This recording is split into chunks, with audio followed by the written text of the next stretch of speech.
दिन बाद 9 जुलाई को कैप्स कैफे पर ताबड़तोड़ फायरिंग हुई।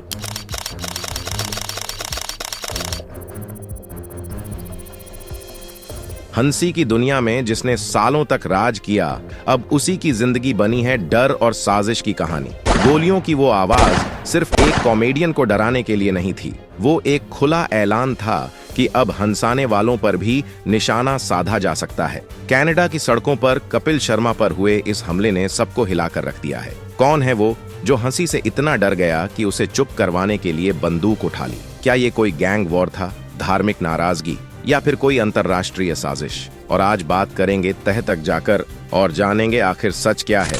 ये कोई मजाक नहीं, ये रियलिटी है और बहुत जरूरी भी। इसी तरह की और रहस्यमयी जानकारी प्राप्त करने के लिए हमारे चैनल ट्रू हिस्ट्री को आज ही सब्सक्राइब करें और बेल आइकॉन को प्रेस करें। भारत के सबसे चहेते कॉमेडियन कपिल शर्मा और उनकी पत्नी गिन्नी हाल ही में कनाडा में एक ऐसे भयानक हादसे का सामना करने से बाल बाल बच गए जिसने उनके चाहने वालों को झकझोर कर रख दिया। दरअसल बीते दिनों कपिल और गिन्नी ने कनाडा के एक खूबसूरत शहर में अपना एक नया रेस्टोरेंट बिजनेस लॉन्च किया था जिसका नाम था कैप्स कैफे।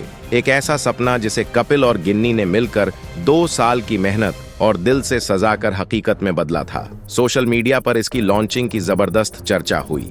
तमाम सेलिब्रिटीज ने उन्हें बधाई दी और फैंस इस बात को लेकर बेहद एक्साइटेड थे कि अब वो कपिल शर्मा की पॉजिटिव वाइब्स और ह्यूमर को खाने के साथ भी महसूस कर पाएंगे। लेकिन यह खुशी ज्यादा देर टिक नहीं पाई। ओपनिंग के कुछ ही दिन बाद एक शाम अचानक उस कैफे पर गोलियों की बरसात हो गई। गोलियों की तेज आवाजों ने हंसी से भरे माहौल को दहशत में बदल दिया।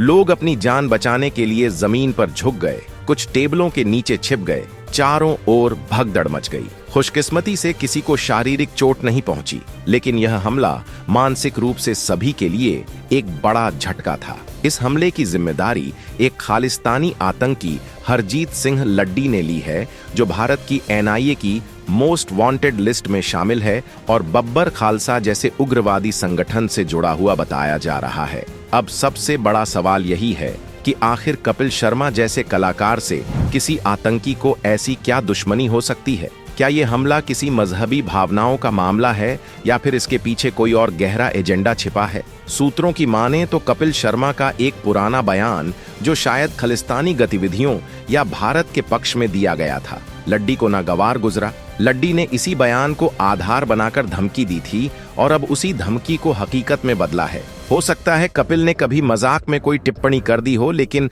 आतंक की दुनिया में यह मामूली बातें भी बड़ा मुद्दा बन जाती हैं। गिन्नी इस कैफे को लेकर बहुत इमोशनल थी। वह हमेशा कैमरों से दूर रहती है, लेकिन इस बिजनेस में उन्होंने दिल और जान लगा दी थी। 2 साल तक हर एक डिटेल पर ध्यान दिया। मेन्यू से लेकर इंटीरियर तक यह उनका ड्रीम प्रोजेक्ट था और जैसे ही वह सपना पूरा हुआ, उसे डरावना बना दिया गया। घटना के बाद फॉरेंसिक टीम मौके पर पहुंची। वहां से गोलियों के खोखे बरामद हुए हैं, जिनकी जांच चल रही है। इलाके को पूरी तरह सील कर दिया गया है। सीसीटीवी फुटेज निकाली जा रही है, लेकिन अब तक हमलावरों की पहचान नहीं हो सकी है क्योंकि उन्होंने मास्क पहना हुआ था। कपिल और गिन्नी दोनों सदमे में हैं। उन्होंने अब तक इस पर कोई सार्वजनिक बयान नहीं दिया है, लेकिन उनके करीबी बताते हैं कि कपिल गहरे मानसिक तनाव में है।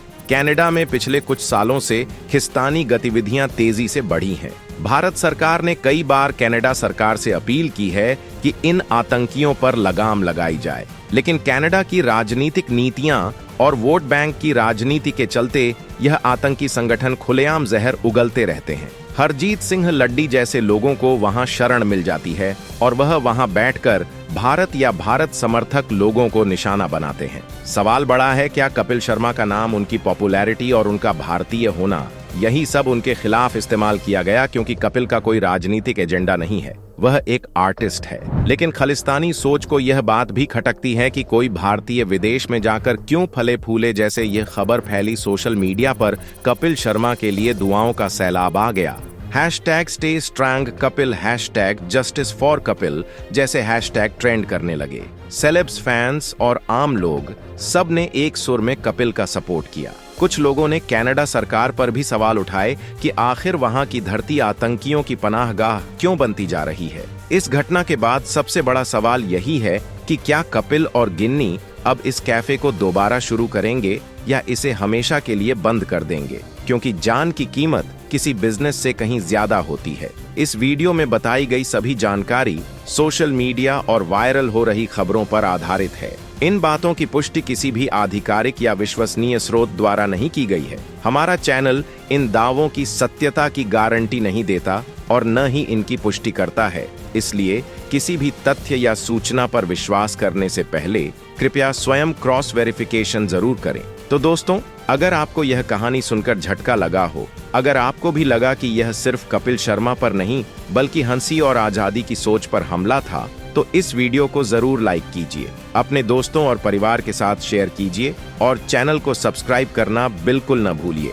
फिर मिलते हैं एक नई कहानी, एक नए सफर के साथ।